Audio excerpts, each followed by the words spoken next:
সার সম্পর্কে আমরা কিন্তু এই বিষয়গুলো অনেকেই জানি না যে লাইসেন্স ছাড়া কেউ কিন্তু সার বিক্রি করতে পারে না।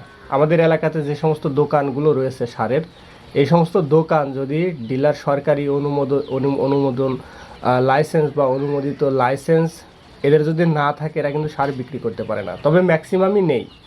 তার কারণ হচ্ছে সরকার বাংলাদেশের যে সার ব্যবস্থাপনা আইন রয়েছে 2006 সালের অনুযায়ী সার আমদানি, পাইকারি ও খুচরা বিক্রির জন্য লাইসেন্স নেওয়া বাধ্যতামূলক।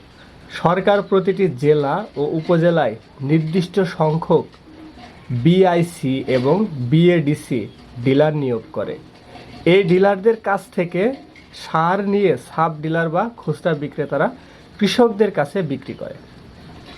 এখন একটা জিনিস আপনি লক্ষ্য করে দেখবেন যে আমাদের এলাকাতে যে সমস্ত দোকানগুলো আছে, এই সমস্ত দোকানে কিন্তু এই সার, বিশেষ করে কোন কোন সার, আমরা ইউরিয়া, টিএসপি, পটাশ, ড্যাপ, এই সারগুলো কিন্তু এদের বিক্রির কোনো অনুমতি নেই। এই সারগুলো সরাসরি সরকারিভাবে এগুলো বাজারজাত হয়। তবে কিছু অসাধু চক্র যে রয়েছে, সেই অসাধু চক্র এই সারগুলো যে কোনোভাবে মূল ডিলারশিপের কাছ থেকে হাতিয়ে নিচ্ছে এবং তারা অনেক চড়া দামে কিন্তু এই খুচরা যে আমাদের এলাকাতে যে সারের যে দোকানগুলো রয়েছে, চড়া দামে তাদের কাছে বিক্রি করছে আর তারা আমাদের কাছে বিক্রি করছে। দেখেন, সরকারের নির্ধারিত রেট ইউরিয়া কিন্তু 1 কেজি 27 টাকা, 1350 টাকা বস্তা।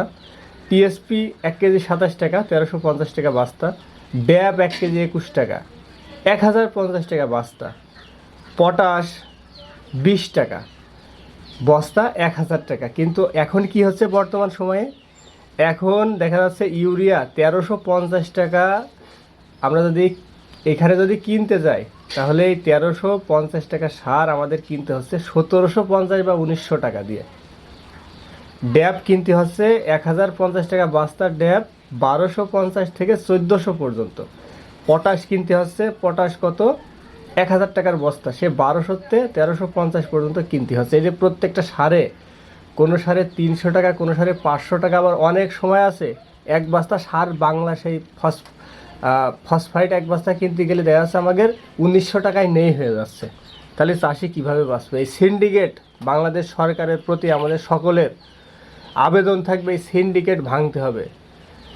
বাংলাদেশে যত জেলা বা উপজেলায় যত ডিলারশিপ রয়েছে, তারা যে সাব ডিলারদেরকে যখন সার প্রোভাইড করবে, তারা কোনো অসাধু চক্রের প্ররোচনায় না পড়ে সরাসরি যেন কৃষকদের কাছে সার হস্তান্তর করে। সারের যে পরিমাণে চাহিদা, এই ডিলারশিপ যাদের রয়েছে, সরকার যাদের অনুমোদন দিয়েছে, তারা যদি কোনো অসাধু সিন্ডিকেটের কাছে না বিক্রি করে কৃষকদের কাছে বিক্রি করে, তাহলে কৃষক বাঁচবে।